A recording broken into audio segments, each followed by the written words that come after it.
left out of a lot of conversations. And so I'm glad tonight we're having the opportunity to share our little successes, which feel like really big successes, with all of you. And we do have a couple of members of Preserve New Fairfield here. So hopefully if you have questions later, you can find them and talk to them as well. So this whole adventure in New Fairfield started in 2005 when these two lovely historic structures, which used to sit right in the center of town, and I say center euphemistically because the center of town is literally where two main highways cross. And these three structures, there were 3 or 4 in a row, these lovely historic structures standing there. And these two structures were purchased by a local developer whose main goal was to rip them down to put up a new post office. And if you saw how small our post office is, you would understand why we need a slightly larger one, but here it is 14 years later, and there is still no post office. John Hodge was in office at the time. He was involved in these early days, so I'm going to kind of let him talk about what happened in 2005 to get this ball rolling. Sure, good evening everybody. I had just taken office, but the one house, the one on the left, and by the way, they didn't exist looking like this. This is something someone photoshopped. So they didn't have the nice walkway between them and all that other stuff. There was just 2 buildings on 2 lots, somewhat near the town center. And we had, through our state representative, I was a chairman of the Board of Finance at the time, the house on the left, the Parsonage, was up for sale. And we tried to get it, but the first selectman at that time really wasn't interested in doing that. So it was sold to the developer, and the developer had already gotten the house, the Hubbell house on the right. So when I took office, I told my building inspector, as far as just historic houses in general, if we have one that's identified as an historic house and someone comes in for a demolition permit, please let me know. So I was only in a couple of months, and he was running upstairs, and he said, Mr. Santamero had sent his engineers in, and they had filed for demolition permit to take down those 2 houses. So Mr. Santamero is a former New Yorker, in case you can't tell from my accent, former New Yorker also. Old world Italian, not old world Italian, but came from Staten Island, which is the most bombed up borough of them all, so very familiar with all that. So I called Camillo and I said, Camillo, look, you can't take these houses down. You gotta give me some time. I will get this done, but you have to give me some time. And then similar to the gentleman who just told us the story about Bridgeport, the U.S. Postal Service has their own real estate department, and they were, in fact, gung-ho on getting a new post office built in town. But they recognized that these were older historic houses, and they told him, similar story, we're not interested in this land if we're the ones that have to take it down. We don't want to be the ones taking these houses down. He was in a hurry then. So I did get him to wait a little bit, and one of the things I did was to say, look, we can work this out. These can be donations to the town. Obviously, they got to come off of his property because they want to use that for the post office. So the buildings themselves can be donations in town, and you can derive a pretty substantial tax benefit from that. So hang in there with me a little bit. And he did. So we had a steep grant. I don't know, is anyone familiar with the steep grants? Okay, they don't exist any longer, but we had a steep grant at the time to put sidewalks in the center of town. And it was through the Economic Development Commission, we decided to ask the state, DECD, if we could reallocate that money for the sidewalks towards saving these houses. And after a couple of months, they agreed to that. And Camillo hung in there with me with all that. So that, wow, we're all home free, let's go do this thing, right? So we go to the Board of Selectmen, and we get approval to reallocate the steep grant. First step, that was done. Second step, we now have to go to a town meeting form of government. Town meeting approved, moving the steep grant from sidewalks over to the houses. Had a site plan done, surveys done, we're really rolling now. Get the Wetlands Commission, the Conservation Commission to approve the new site for these homes. And the new site was about, I think we were about 800 feet away? Maybe 800 feet away, but it meant you had to come out from where it was, go up State Route 37, and then make a left and go back in. And the new site we had actually purchased to build a senior center. and it was a big parcel of land, it was multi-acres. It was also divided in half by Ball Pond Brook. So it wasn't as simple as just rolling the houses in.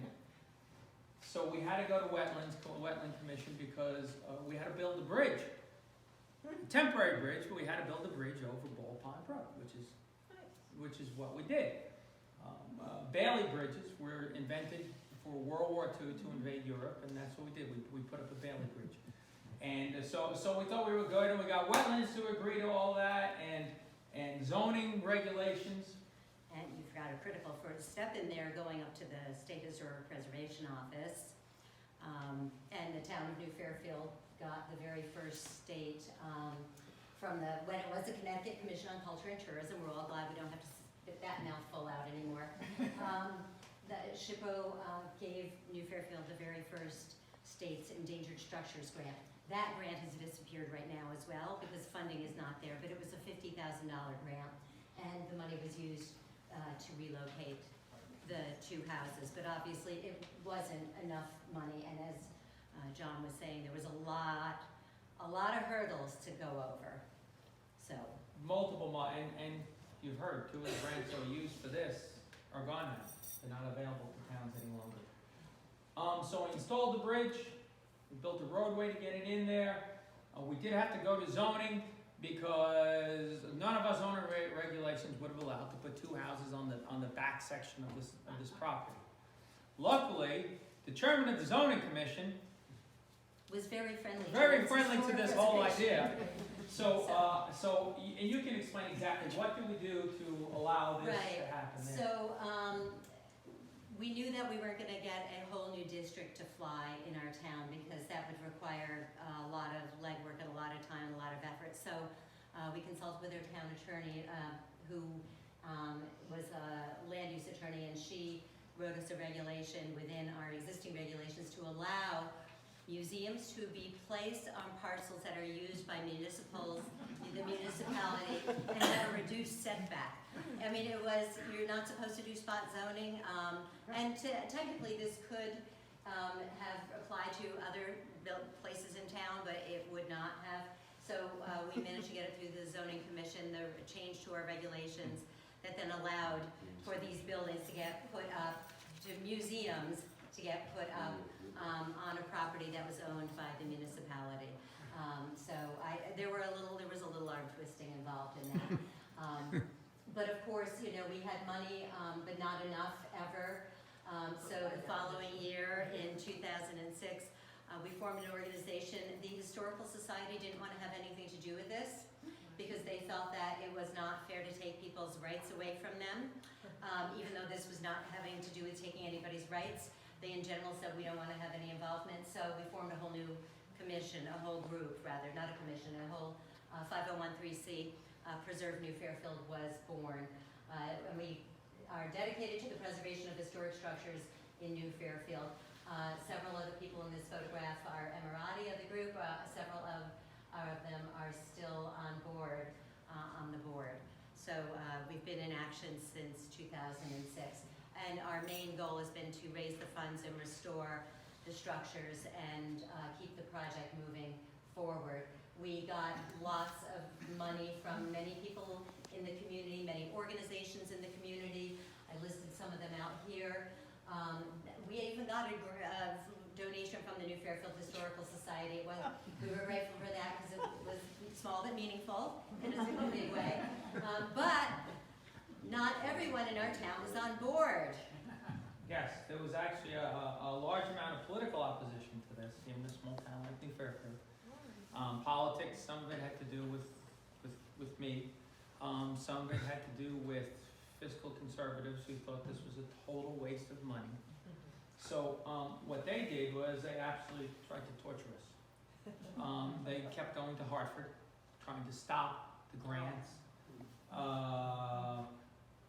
Just to give you a rough idea, we did site work with the steep grant money. We had a house mover come in. All this was bid out, obviously. House mover come in. He put them up on cribbing. He got them onto the trailers to move. And in March of 2007, we moved these houses up the street. that 800 feet that we were talking about. And you can see how they've taken everything apart. Yeah. Just to do that. I will tell you one, I always found this humorous, because we're moving 2 houses up the street, of course, that makes for good television. So, all the news stations were promising to be there. And, everyone kept saying to me, we had this Bailey Bridge put in, which was designed to hold the weight of multiple tanks, by the way. But anyway, during World War II. So we had this bridge put in, and everyone kept saying, that bridge is not gonna hold the houses and the tractor that's towing them. And of course, you know, I didn't want to be on House Moving Gone Bad videos for the next 10 years. So I had my public works guys load up 4 triaxles full of sand, put all 4 on the bridge. I was telling Fairfield this, and we measured the deflection. And the deflection of the bridge with all that weight sitting on there at one time was just about an inch. It really was virtually nothing. So I said, all right, that's it. So we moved them across the bridge. We had foundation, a poured foundation done for each one of them. And so we moved them right onto the foundations as they went across the bridge. And then in time we took, I don't know if you saw the other picture, they had stone foundations obviously from when they were built. So we took the stones and we saved the stones, and we had some of them split. And we actually had the poured foundation designed so it would hold the stones. We had the stones put back on, so visually it still looks correct to the period. As far as opposition, we had one gentleman in particular, they went to DEP. Now don't forget, all local approvals were received. Inland wetlands, everybody knew the bridge was there. DEP knew the bridge was there. He went to DEP, was not getting, it's now DEEP, I know, but back then it was DEP. He went to them, and they weren't giving him what he wanted, which is he wanted the bridge taken out, except the houses couldn't be moved. So eventually, he went to the Army Corps of Engineers. Army Corps of Engineers says, whoa, wait a minute. This bridge is in a floodplain, which we all knew was in a floodplain, by the way. It wasn't like rocket, you know, it wasn't surprised. This bridge is in a floodplain, so, and then FEMA got involved. So over time, here's what happened. We got the bridges across, so we got the houses across the bridge. Had to take the bridge down. It was only a Bailey bridge, so it wasn't a big deal, it wasn't like but we had to take the bridge out. And during the entire time these houses were being renovated, the workmen had to fashion their own little way to get across Ball Pond Brook. This went on for a period of time. We had to hire engineers. Engineers remapped the 100 and 500-year floodway and floodplain along Ball Pond Brook leading up to this bridge to prove that where we had the bridge was actually the right spot and that... Oh, you here? Well, I don't know, I'm still working on it took more than a few years to restore and work on the 2 structures. You might be getting ahead a little. Okay. This is what they look like in their new home. This is where they were plunked down, and this is 2007, 2008 when they were being worked on. And as you can see, like we dropped off the addition that was behind Parsonage that did not make it along. Chimneys did not make it along. We did some archaeology around the foundations when they were taken out to look for any artifacts in the builders' trenches. Found things consistent with the date of construction. Although I have to tell you, we don't know exact dates of construction in New Fairfield because inconveniently all of the records burned in 1867. So we have to rely on any other resource we can get. In the case of the Hubbell house on the right, Gideon Hubbell was the first owner. That house was inventoried in his will in 1838, so we know it dates to as early as that. We had an architect from Yale come, Peter de Bretteville. He scanned the whole house, and he actually thinks it probably dates to late 18th century, and that it was originally a colonial or 1-story, and they elevated it, switched the entrance to the front, added the pediment, and changed everything around, and that was actually earlier than this 1838, which makes a lot of sense, right? And the parsonage we're pretty convinced it was built in the 1840 period. That was architecturally, and everything inside of that. Of interest, we found in the attic of the Hubbell house on the right, when we were doing restoration work, at least 1 or 2 boards that our carpenter, who's an expert in historic preservation work, said was definitely dating to the 18th century, late 18th, but they were used for bracing. They weren't actually within the architecture, the original architecture of the structure, so you don't know where it came from. So it took us a lot of years to restore the structures, and during the time we didn't have the bridge. The workers were literally walking across the stream on a plank or two to get there, and we needed a lot of work done. Right, so we still had state grant money, so we had the houses restored to what you see there. Certainly the exterior, the focus obviously was on making sure all the windows were repaired, any rotting wood was replaced, siding was replaced, and all those types of things. We didn't get to really make them very pretty inside, although they look great outside. One thing I will caution you guys, that Sherwin-Williams has a lifetime guarantee paint. Not for old houses. No. It failed. It failed. Miserably. It failed. Luckily, we had a contract with a state-approved painting company, and it said that they guaranteed their labor for 10 years. So we sued Sherwin-Williams. I'm telling you, this was quite the project. And so we sued Sherwin-Williams and eventually got Sherwin-Williams to give us all the materials again for free, and the painter had to come back for free and redo it. And it's been a lot better, but just a little warning, since all you're into historic preservation, lifetime warranty. When we went to Sherwin-Williams, they was like, oh, not for these houses. Look at how old that wood is. Did the same thing, because my house had the same problem. Really? Okay. This is the guy to talk to if you need. So what he didn't tell you was when the painter came back to prep the houses, he started to power wash it. Yeah. So I was out of office by then. yeah, no, that was thankfully there were workers on the site doing other work who notified us immediately that they were power washing a structure built in the late 19th century, and so we were able to stop them, but they did damage some of the wood. Sure. So this is before they were repainted, and then they were painted subsequently. So we got our landscaping and a bridge, courtesy of... We got yet again another grant. GE had polluted the Housatonic River with PCBs a decade and a half before, and stayed moving at the speed of lightning quick. Took over a decade to figure out how they were going to give out the money, the settlement with GE. So we applied for that as a grant, and DEP did award a grant to us, and we were able to do the landscaping in front that you see there. Most importantly, we did have to take out the bridge, as I told you. We actually had a custom-made footbridge put in its place. By the way, ironically, sadly, it went into the exact same spot where we had the other bridge. By the way, FEMA did sign off on our engineer's report, and everyone signed off. Army Corps of Engineers that indeed the flood map had been drawn up incorrectly, and now it was all modified properly. So everything went back into place. We have a bridge going over there. This is actually the bridge opening. You can't see the top there, but this is October 2012. We made it a big deal because it was like we finally could actually let people come back and walk back there and cross the bridge and access the structure. So this was our big opening in October of 2012. And we did have the local TV come out and whatnot, but it was a big event for us. We had a party, but the inside of the structures were still completely unfinished and in need of a lot of work.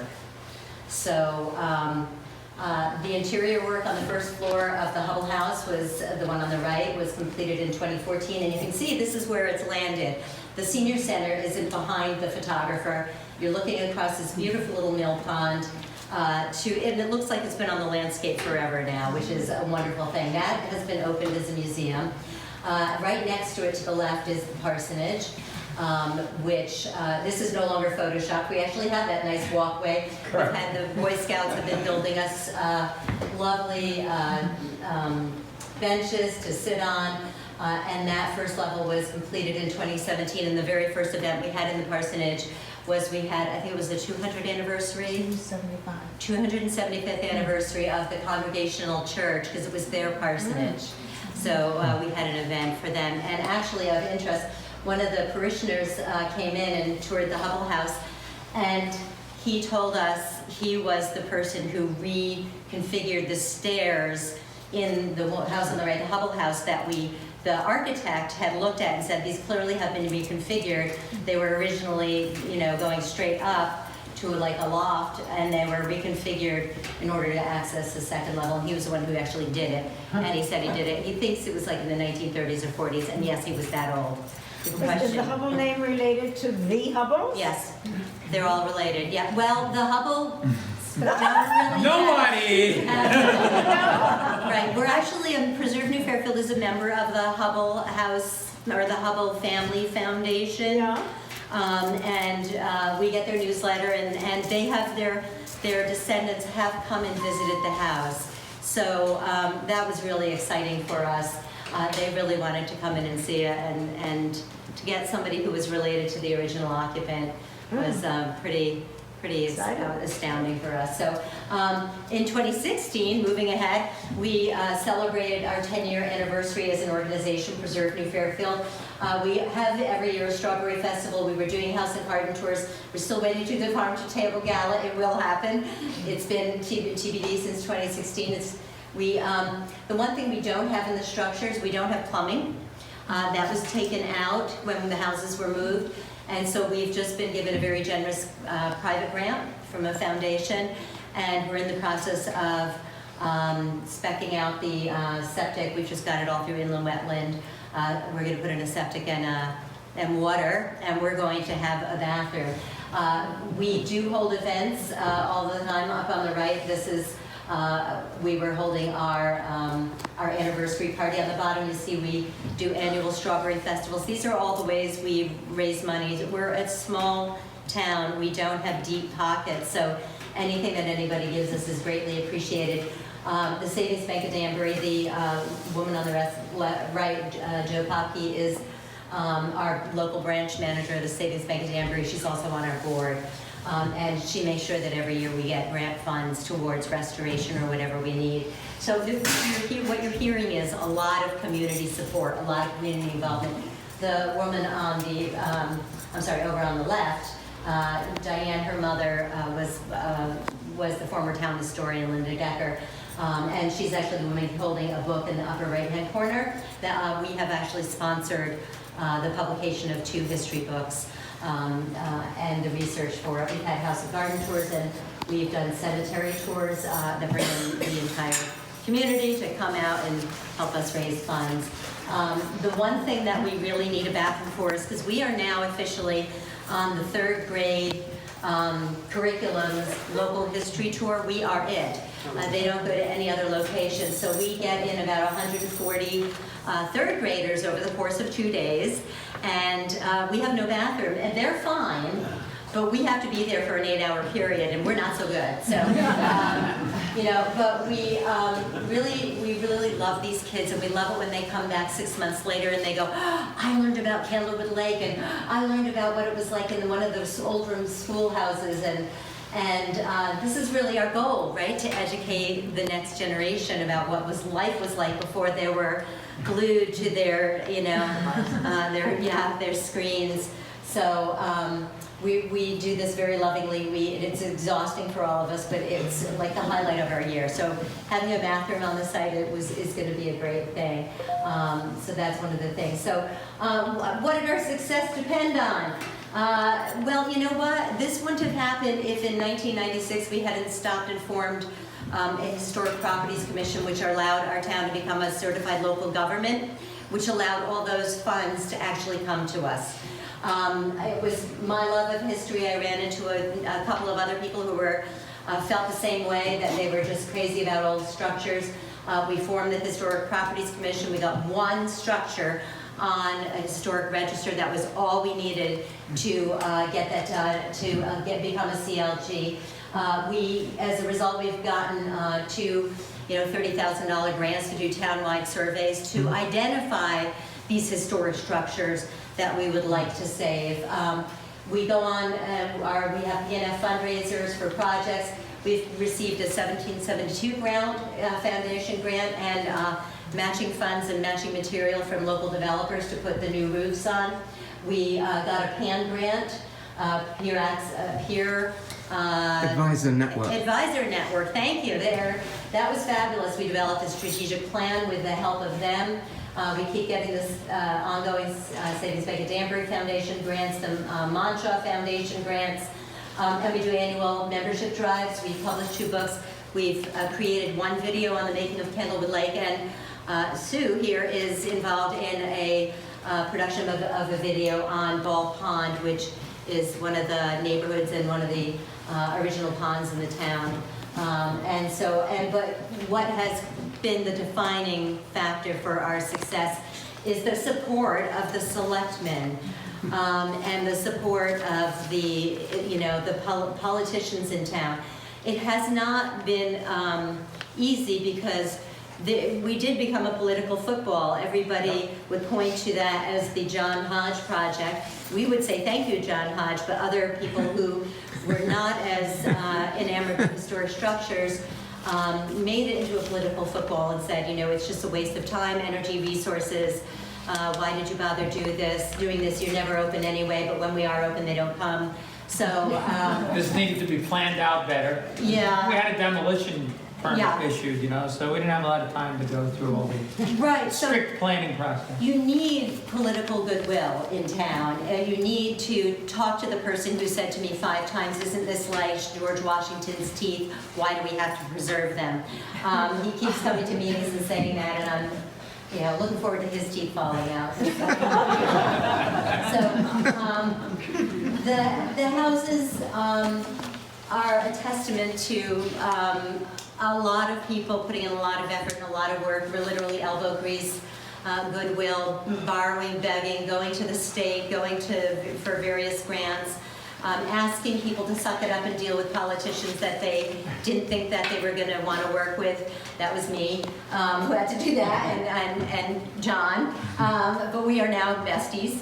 So, but it has been a labor of love. It really has, and it's, as you see, nothing happened quickly. This was this is a 13-year project, and we only still have 1 building that's open as a museum. The other one will be rotating space. But we're getting there. I mean, we're getting there, and we still have long-term plans for things. I mean, right now we're battling, the things everybody with an old house battles, rot, ants, those kind of things. But we're not really battling the town. We now have more political goodwill than we've ever had. The town has certainly embraced them now. Yeah. I happened to be sitting on a selectment meeting a couple of months ago, and Faylene was there, and it was on the agenda, and that's when they said, well, we want to talk about doing a septic, we want to talk about getting water lines over there. I'm like, holy cow, when did this happen? It's great, it's wonderful. So now everyone sees the value of them, and because they see the value over time, they will become far more successful. And we own multi-acres to the left side of those houses. So assuming you ever wanted to do a Bailey Bridge again, you could move other buildings. You're going to have to find structures younger like that. people. So thank you very much.